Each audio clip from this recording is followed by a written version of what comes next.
بسم الله الرحمن الرحیم. ملګرو د سوپر پاور سټوري ډیره انټرسټینګ ده، خصوصا د هغه ځوانانو لپاره څوک چې په سوشل ساينسز کې بي ایس کوي او ایم ایس کوي، یا د هر هغه چا لپاره څوک چې غواړي چې جنرال نالج حاصل کړي، د دنیا نه ځان خبر کړي، د دنیا د تاریخ نه ځان خبر کړي. کله چې زمونږ مخې ته د سوپر پاور خبره وشي چې امریکا سوپر پاور دی یا چاینا سوپر پاور دی، نو زمونږ ذهن ته دا سوال راځي چې یاره چې دا سوپر پاور دی، د دې نه مخکې سوپر پاور څوک و، د هغې نه مخکې څوک و، د هغې نه مخکې څوک و. مطلب دا دی دا خبره شروع شوې ده که نه. نو د نن ویډیو کې به دې باندې بحث کوو، خو له ټولو نه اول چې تهذیب څه ته وایي. نو موږ تاسو ټولو ته پته ده چې په دنیا کې یو لویه اوږده زمانه داسې تېره شوې ده چې د انسانانو او د ځناورو په ژوند کې ډېر فرق نه و. څنګه؟ ځکه چې انسانانو په ځنګلو کې اوسېدل، انسانانو هم لکه د ځناورو په شان بربنډ ګرځېدل، ځکه چې د کپړې د جوړولو چلچاله نه ورته تار نه و، د کپړې د جوړولو کارخانه نه وه، نو دوی هم بربنډ ګرځېدل. خو په دې وجه باندې چې انسانانو عقل او شعور یې لره، سترګو کې حیا وه، نو د دغې د وجې نه یې په پاڼو به یې ځان پټ کړی و. یا تر ډېرې اوږدې زمانې پورې انسانانو هم لکه د ځناورو په شان اومه څیزونه خوړلي دي، ځکه چې تر کومې پورې په دنیا کې فایر نو ډسکور شوی، اور نه و، نو دوی به اومه څیزونه خوړل. بیا یو وخت کې داسې کار شوی دی چې انسانان چې دي دوی د هغې ځنګلونو نه راوتي دي، کلي او ښارونه یې باد کړي دي او انسانانو د انسان په شان ژوند اختیار کړی دی. دا کله چې انسان د انسان په شان یو منظم ژوند اختیار کړو، دغې د تهذیب ویلی شي. نو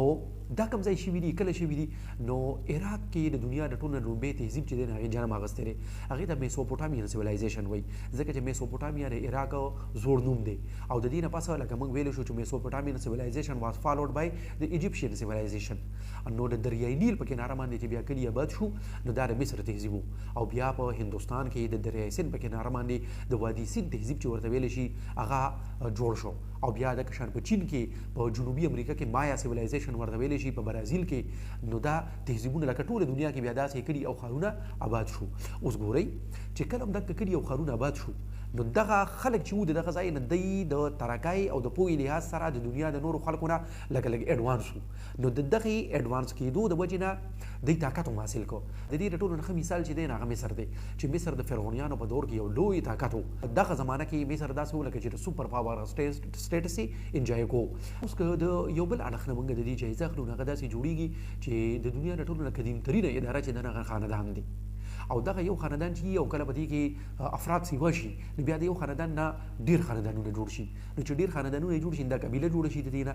نو په دنیا کې په لومړي وخت کې چې قبایلي جګړې وې، لکه د قبیلو په منځ کې جګړې وې، او چې کله بیا د سیویلایزیشن راغی، کلي او ښارونه آباد شو، نو هغې سره لکه سلطنتونه جوړ شو، نو د سلطنتونو په منځ کې بیا جګړې شروع شوې. د دې ښه مثالونه دا دي چې د یونان او د فارس په منځ کې جګړې شوې وې،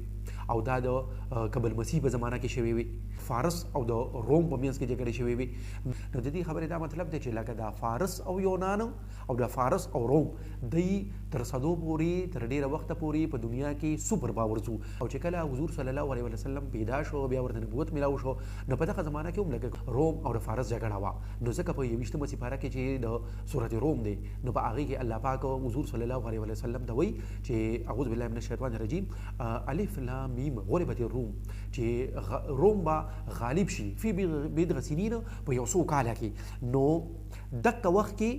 روم او فارس د دنیا غټ طاقتونه وو. خو چې کله بیا د حضور صلی الله علیه وسلم په لاس باندې مکه فتح شوه، او بیا د هغې د وفات نه پس د عمر په دور کې مسلمانان طاقت ته راغلل او یو لویه علاقه یې فتح کړه. نو هغوی دغه فارس چې د تیرو زرو کالو نه سیوا وخته پورې د دنیا د یو غټ طاقت و، دوی له یې هم شکست ورکړو. او هغه روم چې هغه هم یو غټ طاقت و د تیرو زرو کالو نه تقریبا، د هغوی نه هم د مصر او د شام او د عراق چې دا د هغوی صوبې وې، دا یې د قبضه کړئ. نو د دې نه پس چې دا کوم دور شروع شو، دا موږ د مسلمانانو دور وو. خو د مسلمانانو اوس مسلمانان خو په یو ځای کې نه دي که نه. لکه زموږ نه څوک دا تپوس وکړي چې دا مسلمانانو دور نه، ماته نه ملک ووایه، کوم راته ووایه دا کوم دور دی. نو بیا موږ ایزیلي دا ویلی شو چې دا د عربیانو دور و، ځکه چې خلافت راشده لکه خلفای راشدین چې وو، بیا د بنو امیه خاندان چې وو، بیا د بنو عباس خاندان چې وو، نو دا خو ټول په اصل کې عربیان وو که نه. چې په دې کې په منځ کې چنګیز خان چې کله راغی او چنګیز خان خپل سلطنت قایم کو، نو هغه بیا په یو وخت کې دومره عروج ته ورسېد چې د هلاکو خان چې د چنګیز خان نوسې یا وسیو د هغه په لاس باندې خو د بغداد هغه د مسلمانانو سلطنت مو تباه شوی او ختم شوی نو د چنګیز خان د سلطنت د منګول سلطنت چې ورته ویل شي دا په دغه زمانه کې لکه د سوپر پاور هغه حیثیت ورته حاصل او دې سره بیا په مسلمانانو کې موږ ویل شو چې په دنیا کې په یو وخت کې څو سلطنتونه ها صرف دومره خبره ده چې هغه څو سلطنتونه چې وو او طاقتور ترین سلطنتونه چې وو هغه ټول د مسلمانانو نو په دغه زمانه کې یو دور لکه بیا داسې راغلی چې عثماني سلطنت یو طرف ته اوټومن امپایر او هغه د دنیا د ټولو نه طاقتور ترین سلطنت او ورسره چې کوم دی په هندوستان کې د مغولو سلطنت او د مغولو سلطنت مخکې وو چې کله خلجي خاندان حکومت وو یا د تغلق خاندان حکومت وو د لودي خاندان حکومت وو نو په دغه دور کې هم هندوستان د دنیا یو سوپر پاور حیثیت ورته حاصل ځکه چې تاسو ته دینه معلومه وي او ډیره انټرسټینګ خبره ده چې د اولې صدای نه والي تر 13مې صدای پورې د اورنګزیب عالمګیر د وفات پورې هندوستان د دنیا د ټولو مالدار ریاست وو او سوپر پاور هغه ملکومي چې کوم اکونومیکلی په دنیا کې په ټاپ باندې نو چې دا د دنیا د ټولو زیات مالدار ریاست وو نو طاقت ور سره دغه شانو ځکه چې د چنګیز خان او د منګول سلطنت دا طاقتور ترین اندي چې ورته ویل شي منګول اندي هغه هم چې کله د هندوستان سلطنت سره ټکراو شوی دا نو 15 پیړۍ ته خو صرف د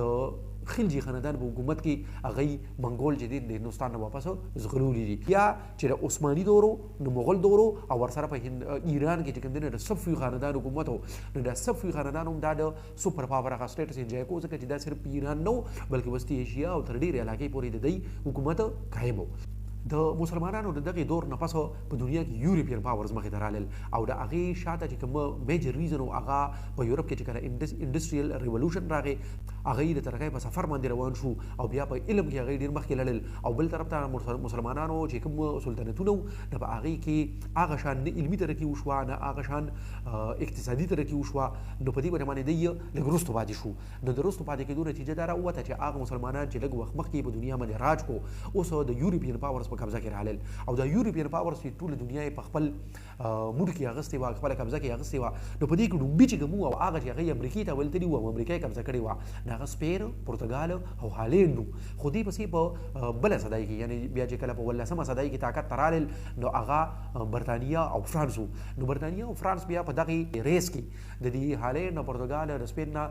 مخکې لاړل کامیاب شو دي نور او بیا په دې کې چې لږ وخت پس روس شامل شو په 18مه صدۍ کې یورپین پاورز دا زمانه چې دا د 18مه صدۍ 19مه صدۍ او بیا تر 20مې صدۍ تر نیمې پورې تر دویم جنګ عظیم پورې دا په دنیا کې د دې زمانه ده او چې کله په دنیا کې د دوه نه زیات سوپر پاورز دي ته ملټي پولر ورلد وایي او چې کله بیا پکې دوه سوپر پاورز دي هغې ته بایپولر ورلد وایي نو دغه د یورپین پاورز دا زمانه چې کومه وه نو په دې کې د ټولو نه کامیاب که موږ وایو چې څوک هغه برطانیه وه ځکه چې د برطانیې نیول فورس چې کومونه هغه ټولو نه زیات طاقت کې و چې دویم جنګ عظیم په اصل کې وشو په اکچوال کې د یورپین پاورز په منځ کې او د یورپ په ځمکه باندې د هغې د ټولو نه زیات تاوان ورسو یورپ ته او یورپ اکنومیکلی او پولیټیکلی دواړه داسې خراب شو چې بیا دوی په دنیا باندې د راج کولو قابل نو ځکه په دنیا کې دوه سوپر پاورز پاتې شو او هغه امریکا او روس او چې کله په دنیا کې دوه سوپر پاورز دي هغې ته بایپولر ورلد وایي او بیا دغه دوه سوپر پاورز چې کوم چې د دوی په منځ کې ساړه جګړه هم روانه وه نه د 1945 نه والي تر 1991 پورې و کله چې روس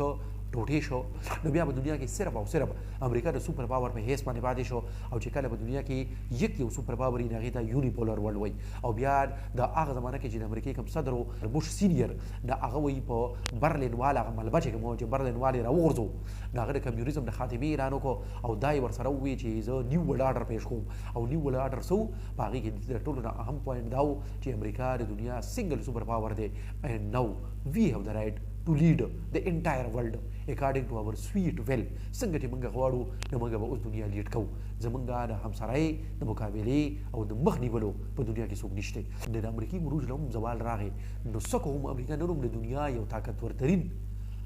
ریاست دی او د سوپر پاور هغه سټیټس لا تر اوسه پورې انجوای کوي خو په یوازې باندې نه نن په دنیا کې روس او چین د امریکې مخې نیول واله شته نو دنیا یو پیرې ته بیا ملټي پولر جوړه شوې ده دنیا په بلاکس کې تقسیم شوې ده نو دغه بلاکس او د بلاکس ته سیاست په دې باندې په بل ویډیو کې بحث کوو تر هغې پورې موږ سره اوسئ د الله په